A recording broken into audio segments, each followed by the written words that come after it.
अरे खुशब कसी छाई गई तन में,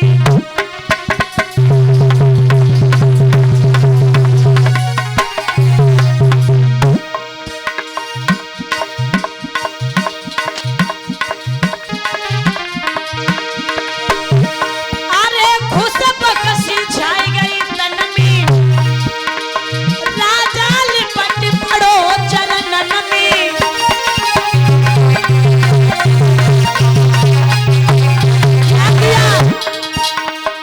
पहुंचे लेके बीचरे भवन में, और बैठारी लगे आंगन में।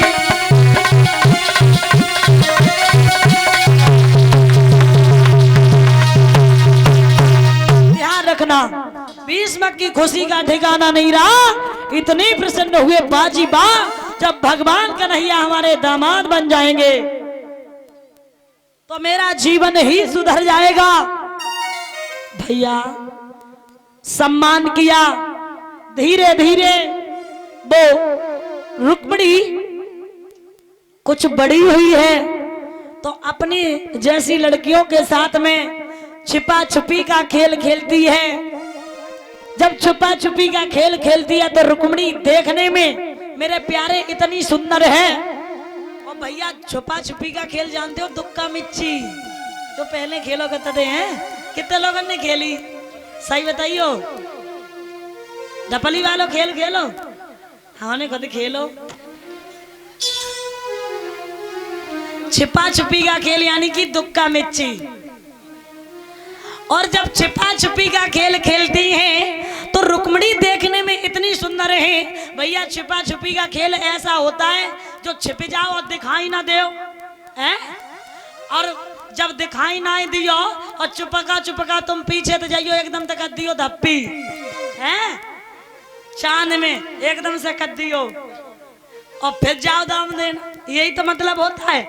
अब रुक्मिणी देखने में भैया इतनी सुंदर है क्या जहाँ छिप जाती हैं वहां दूर से दिखाई दे जाती है। अब खेल में आनंद कैसे आएगा? मतलब इतनी गोरी थी, इतनी सुंदर थी, अगर अंधेरे में छिप जाती तो वहां उजाला हो जाता था। कहीं बैटरी लगी थी ना? नहीं, वो इतनी गोरी थी। मतलब बैटरी लगी मलकती हो शायद। नहीं। अब लड़कियां कहती हैं दीदी खेल में आनंद नहीं आता। बोले क्यों? कि तू बड़ी सुंदर है, तेरी सुंदरता के वजह खेल में आनंद नहीं आता। तू जहाँ भी छिप जाती तो दूर से दिखाई दे जाती है।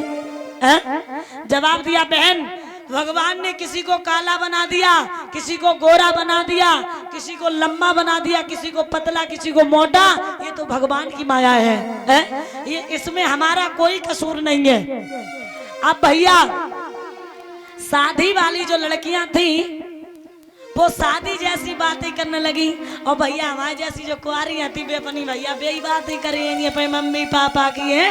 और जो शादी वाली थी बिना की बेई बातें, हमारी जेठानी ऐसी, हमारी सास ऐसी, हमारी नंद ऐसी बातें करने लगी। अब भैया अगर टोली में शादी वाली हो और एक बिना शादी वाली बैठ जा, तुम सब शादी वाले हम बिना शादी वाले, और तुम तो बैठ जा तुम बातें करो तो हमें नीकी ना लगी। भैया हमारी शादी नहीं भाई तो हमें नीकी क्या लगी? तो याद रखना रुक्मिणी की शादी नहीं हुई थी, रुक्मिणी को वो बातें अच्छी नहीं लगती थी। रुक्मिणी ने जवाब दिया, ए शर्म करो, तुम तो पूरे दिन अपने ससुराल की बातें करती रहती हो, हमारे सामने मत ये बातें करो। दूसरी बहुत खरी आती, दूसरी बोली बहना तू इतनी नाराज काहे हो बे?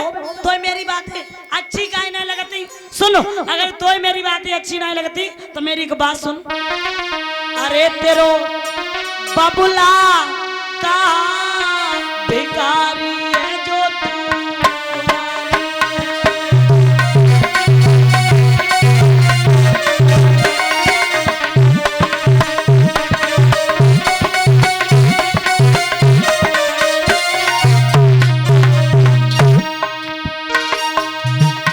तेरो बबुला कहाँ भिखारी है दुनिया तुम्हारी है।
देख बहना, देख तुम्हें तू बहुत सुंदर है और तेरे बाप पे क्या हुआ था, कभी ना ये तासो ऐसो करेगा, हमारी बातें अच्छी नहीं लग रही हैं। बाबुल सके की शादी रचाइले, क्योंकि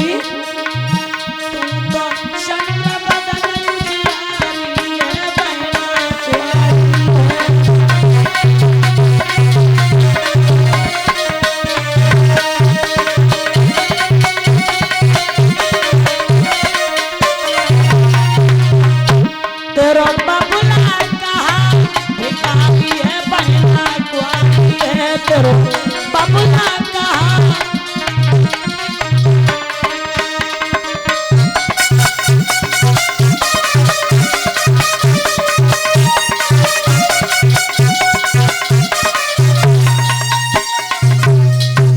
ध्यान रखना मेरे प्यारे श्रोताबंधु। जवाब दिया और कहने लगी बहन अगर तुझे मेरी बातें अच्छी नहीं लगती हैं तो तू ऐसा कर अपना विवाह करवा ले। आज उसी समय रुक्मणी घर पे चली आई। एक दिन की बात है, रुक्मणी गुड्डा गुड़ियों का खेल खेल रही। तो जब गुड्डा गुड़ियों का खेल खेल रही हैं तो एक ब्राह्मण वहां से गुजरा। वो ब्राह्मण कुछ कह रहा था। क्या कह रहा था कि ब्रज भूमि में हुआ है अवतार कन्हैया का, उन्हें पा सके जो भी दीदार कन्हैया का। जैसे ही रुक्मणी ने ये बात सुनी है, ये आवाज सुनी कि मेरे प्यारे का अवतार हो चुका है, मेरे कन्हैया का अवतार हो चुका है, तो मेरा कन्हैया है कहां। उसी समय रुक्मणी आज विचार करने लगी है मेरा कन्हैया कहां है। और इतनी दीवानी हुई भगवान कन्हैया की, इतनी दीवानी हुई कितनी, चलते फिरते उठते सोते जागते खाते पीते लेटते, मतलब हर तरीके से भगवान का नाम गुनगुनाने लगी। क्या कहती हैं सभी लोग बोलेंगे ऊंचे हाथ करके कि बिरज में आई गयो सावरिया बिरज में